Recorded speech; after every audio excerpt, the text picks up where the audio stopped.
En primer lugar, quiero agradecer especialmente a la doctora María del Carmen Falvo, a la doctora Susana de Ferrari y a la doctora Marcela Pichone por la deferencia de pensar en mí para integrar este panel y además de acompañarnos y guiarnos y acompañarnos en la búsqueda del Colegio de Abogados de Necochea y además y en la gestión de todos los días. Debo confesarles que cuando me sugirieron participar en este panel y viendo el orden en el que me iba a tocar la disertación, luego del doctor Moreno, primero a la mañana y después de los distinguidos colegas que me han precedido, tuve muchas dudas acerca de, bueno, cuál era el contenido que le tenía que dar a la charla, porque en definitiva cuando me tocase a mí ya iba a estar más o menos todo dicho y me iban a quedar pocos caminos por recorrer. Así que estuve dando vueltas mucho, de hecho la doctora me miraba que estaba haciéndole modificaciones al PowerPoint sobre la marcha, sobre el contenido de lo que quería decir, tratando de, en la medida de lo posible, abarcar temas que no hayan sido tratados o tal vez hayan sido tratados de alguna manera y a mí me gustaría exponer mi punto de vista sobre ello. En tercer lugar, y como finalización de esta pequeña introducción, decirles que, bueno, quiero agradecer especialmente a la presencia de 6 de 11 curadurías en este evento. Es para mí muy importante saber que están acá y que de alguna manera quieren aprender sobre esta nueva ley de salud mental.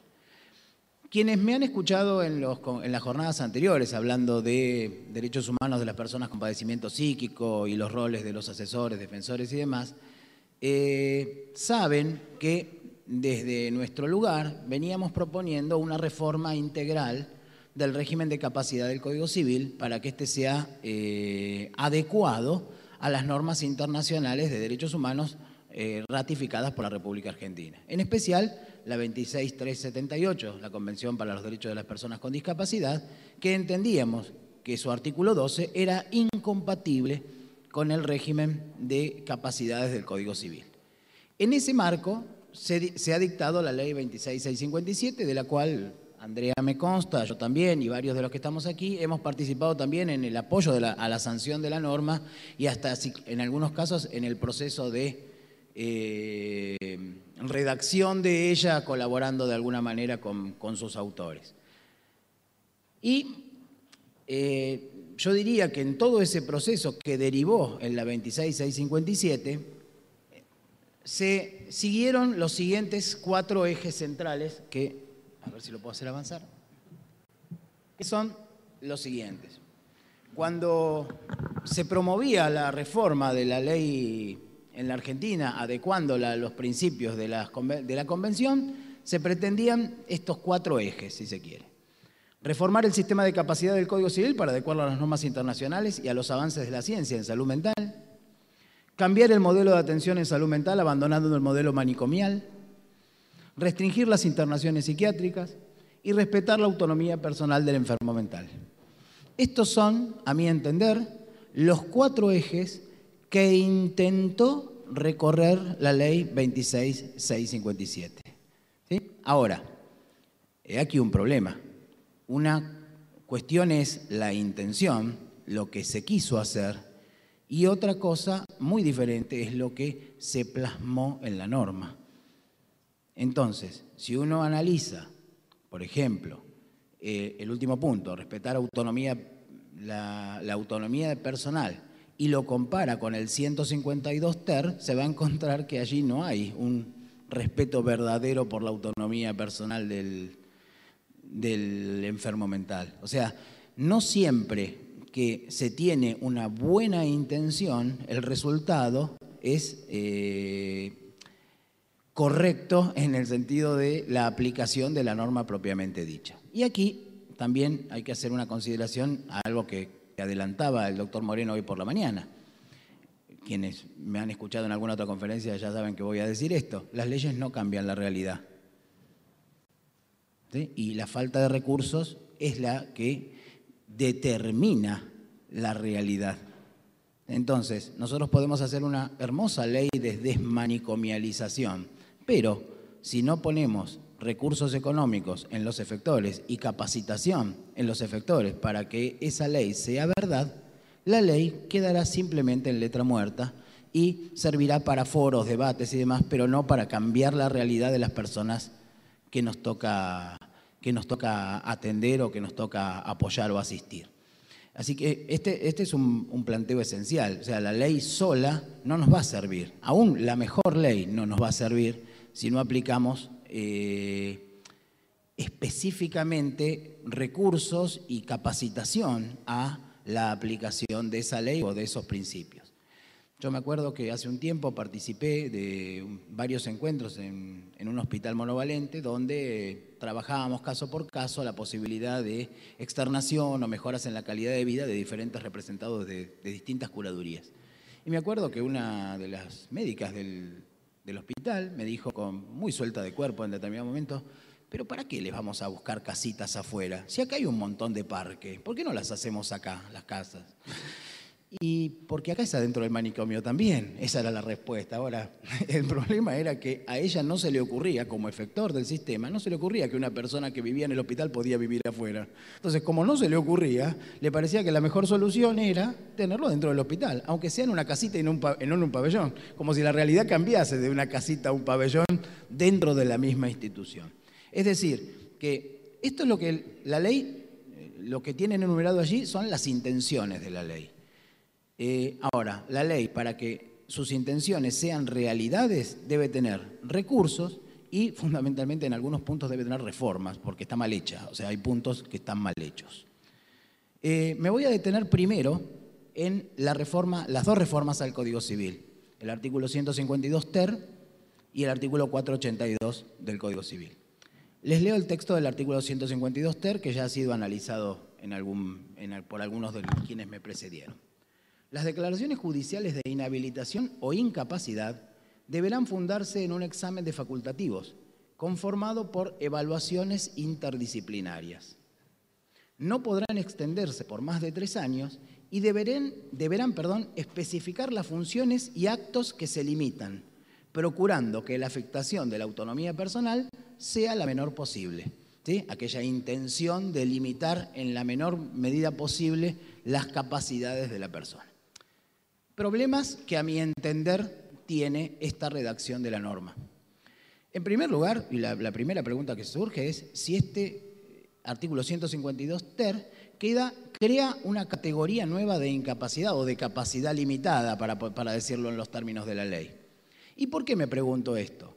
Porque el artículo 141, el artículo 154, inciso tercero, y el artículo 152 bis del Código Civil no han sido derogados. Razón por la cual el régimen de binario de capacidad absoluta del artículo 141 sigue rigiendo en la República Argentina a la par de este artículo 152 ter, con el cual resulta incompatible. Es o uno u otro. ¿Por qué? Porque es cierto, quienes defendíamos la sanción de la ley decíamos, debe cambiarse el sistema de capacidades reconociendo las capacidades de las personas con padecimiento psíquico y su capacidad de obrar con arreglo a los términos de la Convención. Ahora, eso implicaba derogar el 54 inciso tercero y modificarlo por otro sistema de capacidad. De hecho, el proyecto de reforma del Código Civil del año 1998 establecía en su artículo 32 este mismo principio de la determinación de capacidades y la revisión periódica de la sentencia. Ya lo establecía, ya estaba escrito, ¿sí? Ahora, ese régimen era derogatorio del artículo 54, inciso tercero, tal cual lo conocemos. Es incompatible mantener este régimen del 152 ter con el 54, inciso tercero, a mi humilde modo de ver. Podemos decir, haciendo una interpretación pro ley, o pro ley de reforma de salud mental, que la ley posterior deroga la ley anterior. Ahora, hay que hacer un esfuerzo de interpretación para eso y además se va contra la letra de la norma, porque fíjense ustedes, dice las declaraciones judiciales de inhabilitación o incapacidad, o sea, el artículo 152 ter está reconociendo que siguen existiendo en nuestro derecho la incapacidad y la inhabilitación. Y además, dicho sea de paso, como bien me apunta aquí la doctora, el inhabilitado en nuestro régimen es capaz, tiene una restricción de índole patrimonial, nada más. Por lo tanto, este artículo 152 ter, a pesar de su buena intención, no, me olvidé de avanzar. A pesar de su buena intención, tiene este problema de interpretación que a mi entender es grave. Otro problema del artículo 152, salvado este, que ya de por sí es problemático. Dice, el dictamen de los facultativos. Y fíjense cómo dice, deberán fundarse en un examen de facultativos. Si uno analiza exegéticamente la frase deberán fundarse, parecería que se crea un sistema de prueba legal.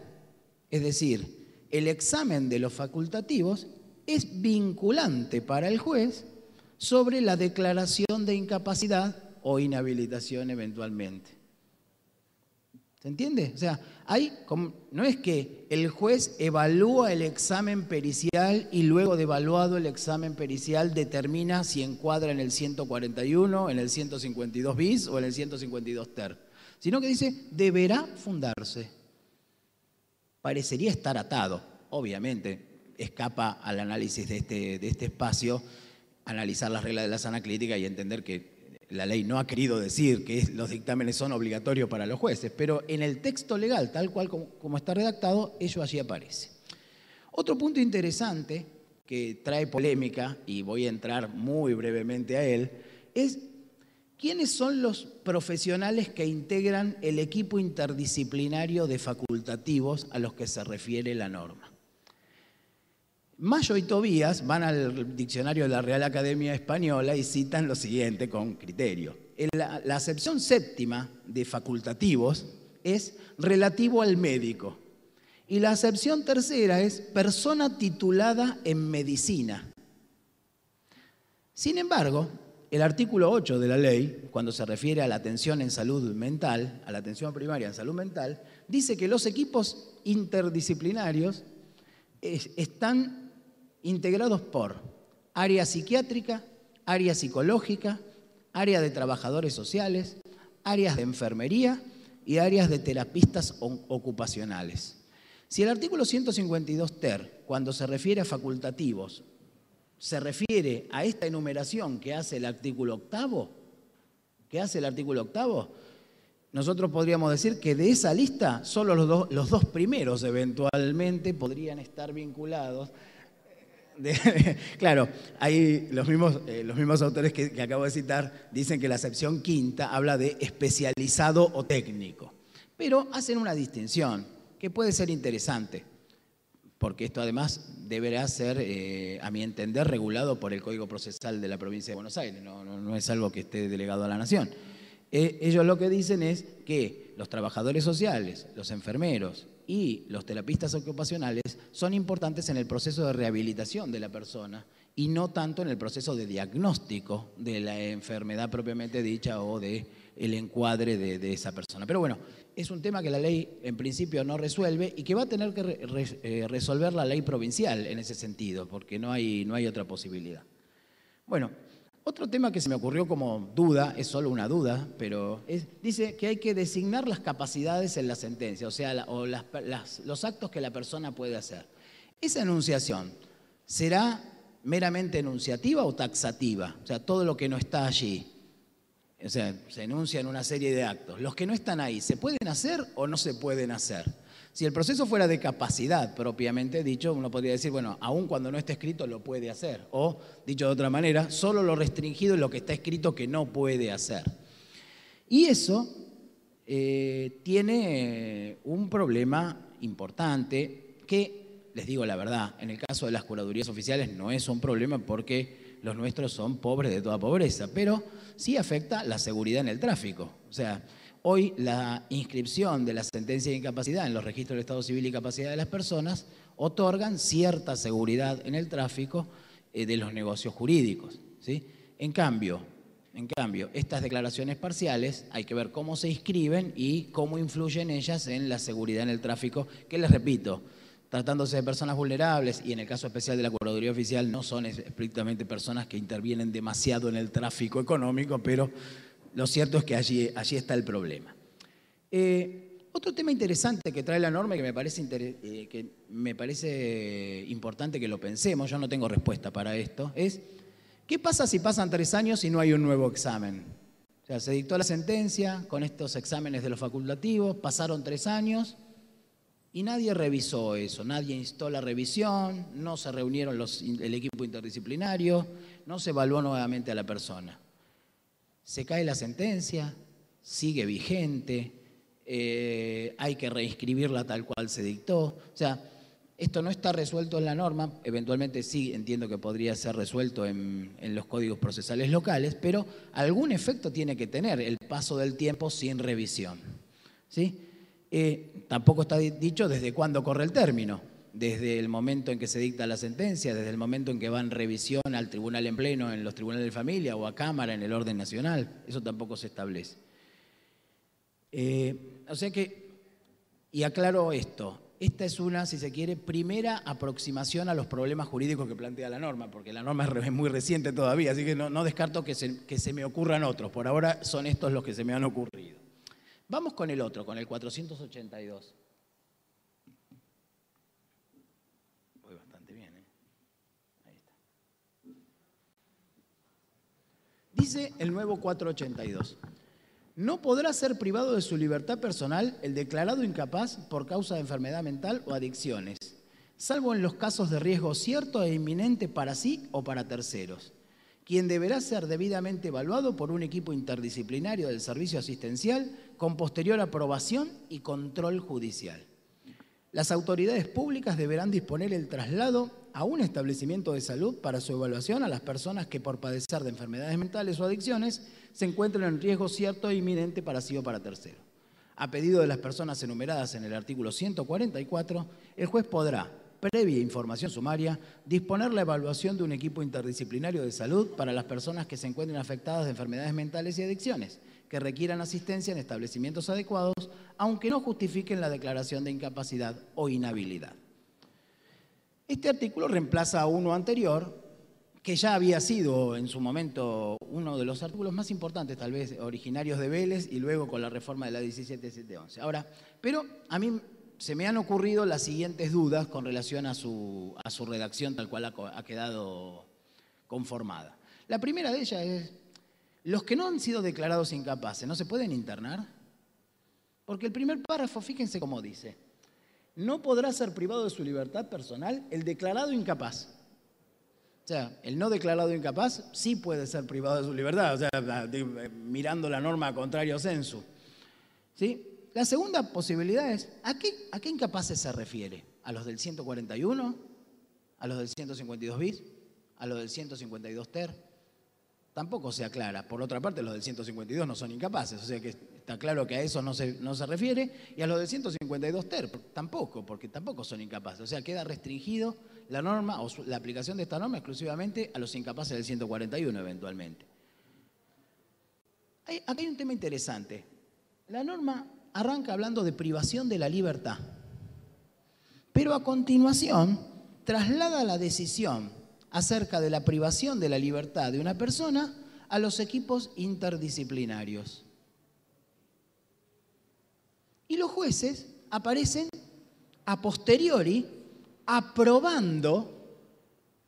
La pregunta es si la aprueban bien, y si la desaprueban, digo, porque esa persona estuvo privada de la libertad un tiempo por disposición de un equipo interdisciplinario, o por eventualmente una disposición desaprobada por el órgano jurisdiccional. ¿Sí? O sea, y no parece razonable. Yo entiendo que existe una tensión aparente, a mi modo de ver, entre los equipos médicos de los hospitales y los órganos jurisdiccionales en cuanto a la internación de las personas. Y que de alguna manera este conflicto, o este pseudo conflicto, porque yo creo que no tiene bases reales, sino de prejuicios, debe ser resuelto por la norma. Ahora, me parece que no puede ser resuelto de manera pendular. O sea, ni la autoridad absoluta del juez, ni la autoridad absoluta del equipo interdisciplinario. O sea, hay que encontrar un punto de equilibrio, sobre todo cuando estamos hablando de privación de la libertad de una persona. Muy bien. Sí. Bien. Bueno, algo que ya remarcaba y no voy a hacer más hincapié, esto se reemplaza autoridad policial por autoridad pública, con lo cual el término cosa de cierta indefinición, y ya se han referido al defensor especial, por lo tanto no me voy a... Ahora, también me puse a mirar qué normas van a incidir, a mi entender, en la labor de los curadores en el día a día, que es un poco la tarea que me han encomendado. Bueno, hay varias normas de la 26657 que influyen directamente en la tarea del curador. La primera que encontré a mi gusto es el artículo 5, cuando dice que el diagnóstico de salud mental no permite presumir la incapacidad. Esta me parece que es una regla de actuación de todas las curadurías. O sea, no presumir la incapacidad de las personas a las que representamos, sino por lo contrario, presumir o apoyarnos en sus capacidades y no en sus incapacidades. En segundo lugar, el artículo 7, que es una enunciación de derechos muy interesante, con lo cual yo elegí algunos, que son los que entiendo se refieren a nuestra actuación, que es el derecho a ser acompañado antes, durante y después del tratamiento por sus familiares. Como ustedes saben, los que me han escuchado lo saben, yo creo que es un derecho humano de las personas con padecimientos psíquicos ser representados por sus familiares y no por la curatela oficial. La curatela oficial nunca llega a tiempo, siempre llega tarde y en la mayoría de los casos ni siquiera ve. El artículo 7, inciso J, dice: derecho a ser informado sobre su salud y tratamiento de manera comprensible y en caso de no poder comprenderlo, a sus representantes legales. Entiendo que el curador está incluido dentro de esta enunciación. El artículo 7, inciso L, derecho a tomar decisiones en relación a su tratamiento en la medida de sus posibilidades y con asistencia eventual de sus representantes o curadores. El artículo 16, inciso C, consentimiento informado de internación por los representantes legales dentro de las 48 horas de producida. ¿Sí? Esta norma tiene un componente procesal, hay que ver su análisis acerca de si es aplicable o no en la provincia de Buenos Aires. En principio me parece que no, pero es una norma que se refiere específicamente a los curadores propiamente dicho. Y lo que increíblemente, a mi gusto, no trata la Convención es una bajada del artículo 12 de la Convención Internacional. O sea, el artículo 12 de la Convención, cuando se refiere a la capacidad de obrar, es tal vez, en materia de salud mental, la norma más importante de la Convención. Y sin embargo, la ley no profundiza en qué se entiende por apoyo, cómo se reforma el sistema de curatela. O sea, si vamos a ir a un sistema de apoyo en la toma de decisiones, la curatela del Código Civil, que se basa en un modelo de sustitución de la voluntad del representado por la voluntad de su curador, no puede seguir existiendo. Sin embargo, el artículo 12, y si me permiten el término, la bajada del artículo 12, o sea, la bajada a institutos concretos de aplicación de esos apoyos, no se ha producido. Con lo cual, entiendo, se ha perdido una oportunidad muy valiosa de reunir a la Cámara de Diputados y a la Cámara de Senadores para aprobar una norma donde tal vez lo medular de esa norma no está presente, o una de las cuestiones medulares no está presente. No me voy a detener en el análisis del artículo 12 porque escapa al marco de esta charla. A modo de conclusiones. En mi entender, resulta indispensable una reforma integral del sistema de capacidad del Código que contemple correctamente lo establecido en la Convención. Lo que se ha hecho no es correcto jurídicamente hablando, más allá de las buenas intenciones. La nueva normativa es saludable, es una ley de salud en definitiva, es saludable, pero insuficiente en ese sentido. Su técnica legislativa es defectuosa y por consiguiente pone en riesgo sus intenciones. Hace un tiempo leía a un profesor italiano que se refería a determinada ley como un desastre bien intencionado. O sea, era muy mala, pero bien intencionada. ¿Y en qué entiendo que los curadores debemos adecuar nuestra actuación a partir de su sanción hoy por hoy? Entiendo que debemos comenzar con las solicitudes de evaluación de todas las personas que tenemos representadas para determinar su capacidad. Obviamente, con los recursos que tenemos, esto lo tendremos que hacer gradualmente y eligiendo los casos y buscando las oportunidades y demás, y mangueando, en mi caso, a las autoridades superiores. Pero necesariamente vamos a tener que revisar las capacidades de las personas a las que representamos para adecuarnos a la convención. No, por supuesto, nosotros vamos a tener que pedirla. Ya, es rápida, ¿sí? En consecuencia de esos informes o de esas evaluaciones, deberemos solicitar la declaración de capacidad parcial en los términos relativos del artículo 152 ter. Deberemos adecuar nuestras tareas en cada caso en particular respetando la autonomía del representado. O sea, básicamente vamos a tener que escuchar más y mejor a cada uno de nuestros representados en sus deseos, ¿sí? Y obviamente deberemos promover la externación en todos aquellos casos donde exista esa posibilidad. Muchísimas gracias a todos.